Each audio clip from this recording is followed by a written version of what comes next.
날씨가 많이 춥습니다. 우리 또 이동하시면서 건강에 유의하시고 다들 감기 조심하시기 바랍니다. 우리가 어제 창세기 16장 말씀을 함께 묵상했었습니다. 16장에서는 믿음의 조상 아브라함의 부끄러운 그 실패의 기록이 되어 있죠. 하나님의 약속은 받았지만 시간은 지나도 자식이 생기지 않자 사레와 아브라함은 그 하나님 때를 기다리지 못하고 사람의 방법을 사용하게 됩니다. 그래서 바로 앞절이죠. 16장 16절 말씀에 보시면요, 하갈이 아브라함에게 이스마엘을 낳았을 때에 아브라함이 86세였더라. 바로 하갈을 통해서, 여종이었던 하갈을 통해서 이스마엘을 낳았지만 이는 하나님의 방법이 아니었습니다. 하나님의 방법이 아닌 인간의 방법으로, 사람의 생각으로 이루어졌던 그 일들의 결과는요, 결국 그 가정에 기쁨 대신 갈등과 상처만 남게 됩니다. 바로 사레와 하갈 사이에서 분열이 찾아오게 되는 것입니다. 하나님의 때를 기다리지 못한 그 결정, 항상 이런 갈등과 상처가 있다라는 것입니다. 그렇기 때문에 우리는 매 순간마다 하나님의 뜻이 무엇인가라는 것에 대해서 굉장히 신중하게 생각하고 결정해야 됩니다. 이러한 일이 있은 이후에 13년 동안 하나님은 침묵하십니다. 약속도 음성도 환상도 없습니다. 바로 실패의 자리, 침묵의 자리, 그 시간들, 그리고 후회의 세월, 그렇게 그런 시간들이 지난 이후에 하나님께서는 아브라함에게 다시 찾아오시는 겁니다. 앞서 15장에서도 절망 중에 하나님께서는 아브라함을 찾으셨습니다. 그리고 16장에서 일이 있은 이후에 14년이라는 그 침묵의 시간이 지난 그 시간 동안 아브라함은 얼마나 많은 후회를 했을까요? 그 시간을 보내고 있을 때, 이때 아브라함을 다시 부르시는 하나님이 오늘 본문에서 우리는 발견할 수 있습니다. 바로 이때입니다. 하나님께서 아브라함에게 찾아오셔서 하신 첫 말씀, 이 말씀이 무엇입니까? 1절에 보시면 나는 전능한 하나님이라. 나는 전능한 하나님이라. 나는 능치 못한 일이 없는 하나님이시라는 것을 분명히 밝히고 계시는 겁니다. 비록 하나님께서 아브라함에게 아들을 지금은 주지 않으셨지만 그 언약을 하셨던 하나님은 반드시 그 언약을 지키시는 전능하신 하나님이시라는 것을 하나님께서는 먼저 아브라함을 찾아오셔서 말씀하고 계시는 겁니다. 하나님은 실패한 인생을 버리시는 분이 아니십니다. 다시 찾아오셔서 새 일을 행하시는 하나님이시라는 것을 우리에게 보여줍니다. 그래서 우리가 첫 번째로 기억해야 될 것은요, 하나님은요, 실패자를 다시 찾아와 회복시키시는 하나님이심을 우리에게 보여주십니다. 1절 말씀입니다. 다시 한번 보겠습니다. 1절 말씀 보시면요, 아브라함이 99세 때에 여호와께서 아브라함에게 나타나서 그에게 이르시되 나는 전능한 하나님이라. 너는 내 앞에서 행하여 완전하라. 아브라함의 나이가 몇 세입니까? 지금 99세라고 이야기합니다. 더구나 이 16장과 17장 사이는 13년이라는 너무나도 침묵의 기간, 그 암흑기와 같은 그런 기간이 있었습니다. 하나님의 음성이 없었습니다. 그에게 이스마엘이라는 아들이 있었지만 그는 하나님께서 말씀하신 약속의 자녀가 아닙니다. 이러한 결과로 앞서 사레와 하갈과의 그 관계도 좋지 않습니다. 어떻게 보면 본 부인과 그리고 첩이라고 이야기할 수 있는 하갈입니다. 이 두 명 다 아내입니다. 아내의 관계, 둘의 아내의 관계가 좋지 않다는 거, 아브라함에게 얼마나 큰 스트레스일까, 이런 생각도 해보게 됩니다. 가정의 분위기가 결코 편한 상태는 아닙니다. 사람의 눈으로 보면요, 더 이상 희망이 없는 인생과도 같습니다. 나이는 점점 많아지며 하나님의 계획 이미 늦었다라고 생각하지 않을까요? 비록 나의 생각과 나의 계획대로 얻은 이스마엘이지만, 그래 이스마엘이라도 내가 잘 키워보겠다라고 그렇게 생각한 아브라함이지 않을까요? 이런 상황에서 성경이 이야기하고 있습니다. 여호와께서 아브라함에게 나타나셨다라는 거죠. 아브라함이 하나님을 찾아간 것이 아닙니다. 아브라함은 지금 이런 모습에서는 아브라함은 이미 많은 것을 내려놓은 듯합니다. 아니, 포기한 듯합니다. 그런 상황 속에 하나님께서 아브라함을 다시 찾아오신 것입니다. 사랑하는 성도 여러분, 우리는 삶에서 실패하는 경험을 할 때가 있습니다. 내가 계획했던 일들이 안 될 때가 있죠. 또한 신앙에서도 실패를 경험할 때가 있습니다. 그 결과는요, 교회를 잘 나가게 되지 않죠. 하나님 앞에서 나아가는 것보다 하나님을 피할 때가 더 많이 있다라는 것입니다. 그러다 보면요, 말씀도 멀어지고 기도도 안 하게 됩니다. 그러나 우리는 멀어져도 하나님은 그런 우리를 절대로 포기하지 아니하시는 분이시라는 겁니다. 실패한 자, 넘어진 자를 외면하지 않으시고 침묵 속에 있는 자에게 직접 찾아오시는 분, 바로 우리 하나님이시라는 것을 반드시 기억해야 합니다. 사랑하는 성도 여러분, 우리는 실패보다 하나님의 능력이 더 크다라는 것을 믿으시기 바랍니다. 우리를 찾아오셔서 우리의 모든 문제를 해결하시고 우리의 상처를 치유하시며 우리를 회복시키시는 그 하나님을 끝까지 의지해야 될 줄로 믿습니다. 그렇게 우리가 더 회복되기를 원하시는 하나님, 그 하나님이 우리를 찾아와 우리를 만나주시는 분이시라는 것을 우리는 꼭 기억해야 하는 것입니다. 두 번째는요, 하나님의 언약은 인간의 능력이 아닌 하나님의 은혜로 이루어집니다. 2절 말씀해 보시면 내가 내 언약을 나와 내 사이에 두어 너를 크게 번성하게 하리라 말씀하십니다. 아브라함에게 하신 약속, 아브라함을 통해 크게 번성케 하신다는 것입니다. 그러나 지금의 현실을 보면요, 이것은 도저히 이루어질 수 없는 이야기라는 것이죠. 지금 아브라함의 나이가 99세입니다. 그 아내 또한 경수가 끊어진 상태입니다. 현실적으로 그 가능성 0%입니다. 그럼에도 하나님은 반복해서 계속해서 하신 말씀이 있는데요, 내가 너로 크게 번성하게 하리라, 내가 내게 복을 주겠다, 내가 내게 아들을 주겠다 말씀하고 계시는 겁니다. 여기서 우리가 꼭 기억해야 될 것은요, 이 주체, 이 말들의 주체는 바로 하나님이시라는 거죠. 내가 이렇게 하겠다, 바로 하나님이 하신다라는 것입니다. 그 표로 하나님께서는 아브라함의 이름을 아브라함으로 바꾸어 주시는 겁니다.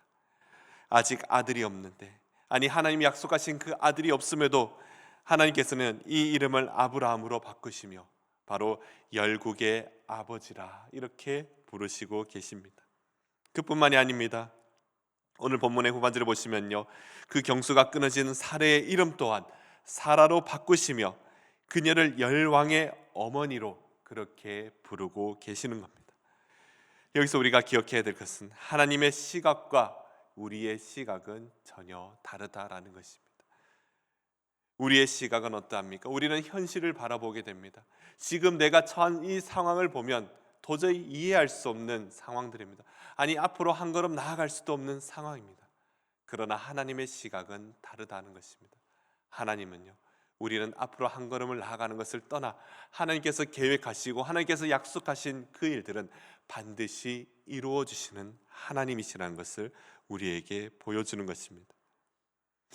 그럼에도 아브라함은 이 현실을 바라보며 하나님의 약속의 그 말씀을 들었을 때 아브라함은요, 믿을 수 없어서 그냥 웃게 되는 것입니다. 아브라함 또한 웃었다라고 이야기합니다. 이 웃음 어이없는 웃음이죠. 그리고 이 웃음 뒤에는 그 일이 가능한가? 아니 불가능할 것이야 라는 그 의심에 가득한 웃음입니다.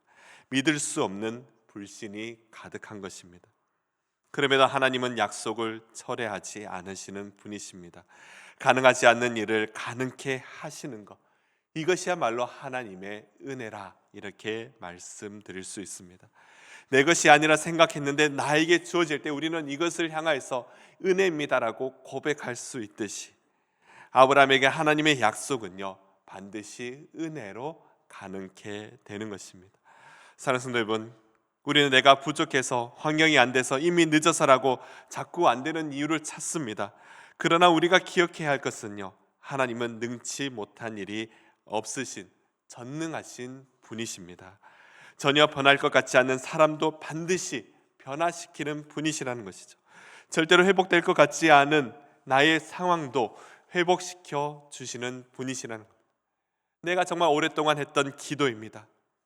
10년, 20년 그렇게 평생을 기도했던 기도인데 전혀 응답이 없는 것 같지만, 그러나 나의 기도에 반드시 하나님께서는 응답하시는 하나님이시라는 것. 그 응답을 받았을 때 우리는 이렇게 고백할 수 있습니다. 이것이 바로 하나님의 은혜입니다. 이렇게 고백할 수 있는 것이죠. 이 모든 것이 하나님의 은혜입니다. 그러기에 우리는요, 이 은혜를 주시는 하나님을 반드시 잊지 말아야 될 줄로 믿습니다. 사랑하는 성도 여러분, 오늘도 이 은혜를 믿음으로 붙들고 살아가는 모든 성도들 되시기를 간절히 소망합니다. 마지막 세 번째입니다. 세 번째는 하나님의 언약의 백성입니다. 하나님께서 말씀하시는 내 백성이라고 말하는 이 언약의 백성은요, 그 백성들은 삶의 방향이 완전히 달라야 한다라는 것입니다. 1절에 다시 한번 보시면요, 1절 마지막 말씀에 이렇게 말씀하시죠. 하나님께서는요, 나는 전능한 하나님이라 너는 내 앞에서 행하여 완전하라 말씀하십니다. 그렇습니다. 하나님의 백성이라면요, 하나님 앞에서의 삶을 우리가 살아야 합니다. 하나님의 백성이라면요, 하나님 앞에서 우리는 완전한 삶을 살아가야 한다라는 것입니다. 바로 우리의 삶에서 선택을 해야 됩니다. 삶의 방향을 선택해야 되는 것이죠. 내가 세상 앞에 서 있는지 아니면 하나님 앞에 서 있는지, 우리는 항상 이 선택 중에서 하나를 선택해야 하는 것입니다. 하나님은 세상이 아닌 오직 하나님 앞에서 올바르게 서 있는 삶, 그 삶을 요구하고 계십니다. 다시 말씀드리면 사람 앞에서 믿음 좋은 척 혼자 있을 때 내 마음대로 사는 삶이 아니라는 것입니다.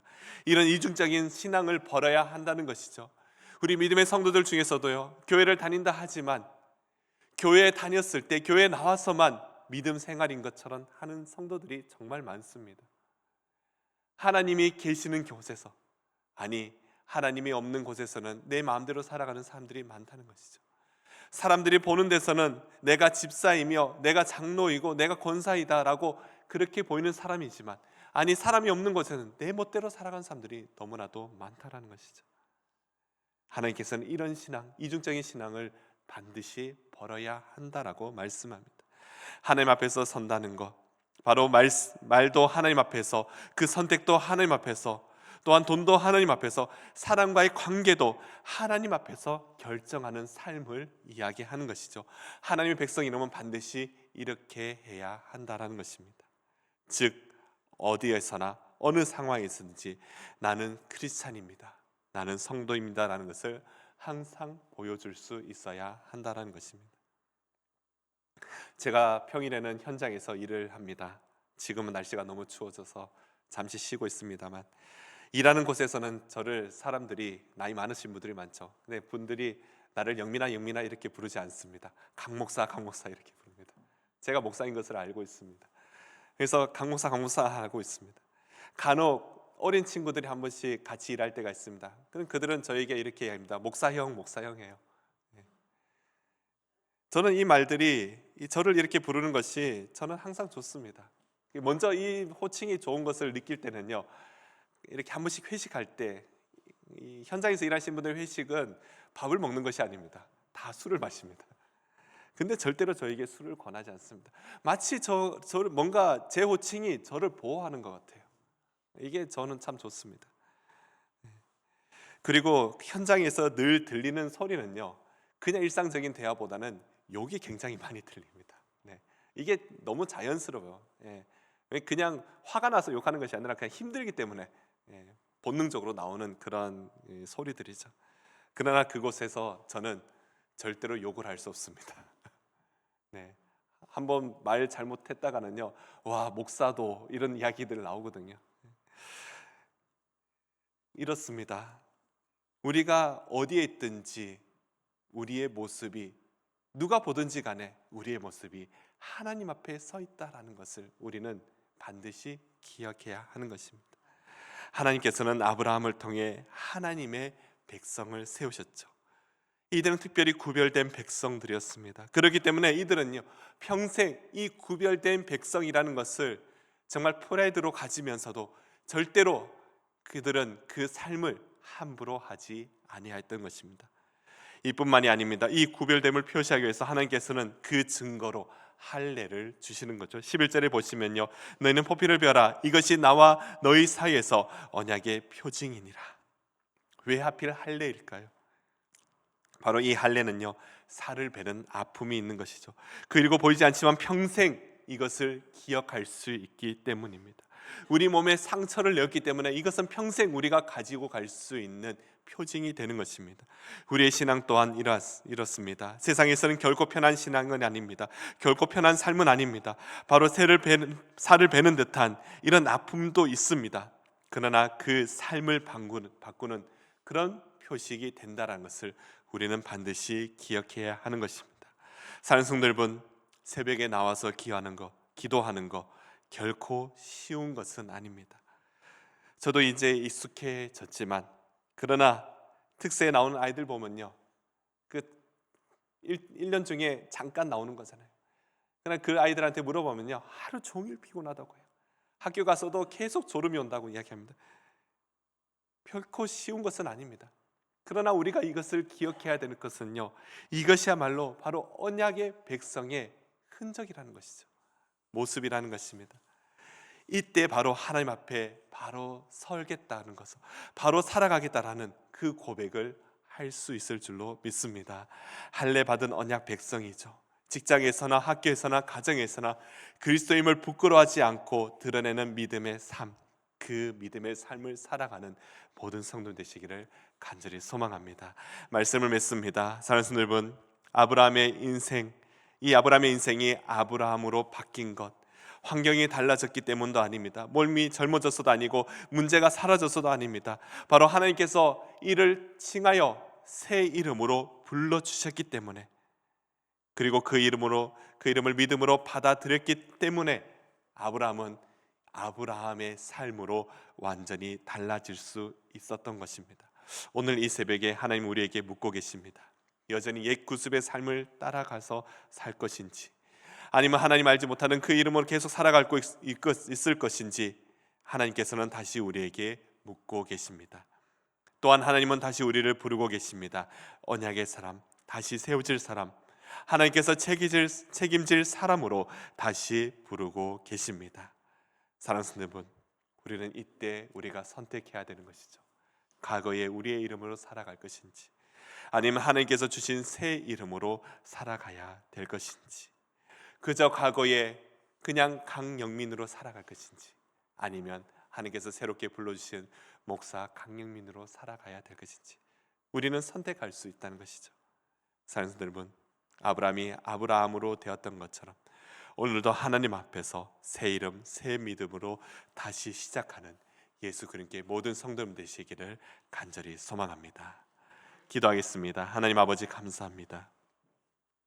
때로는 실패하고 넘어졌던 그 삶에 다시 찾아오셔서 나는 전능자라, 나는 내 앞에서 완전하라 말씀하시는 그 하나님을 보여주심에 오늘 이 새벽에도 하나님을 찬양합니다. 오늘 이 새벽에 다시 우리를 부르시는 그 하나님의 음성을 듣게 하심에 감사드립니다.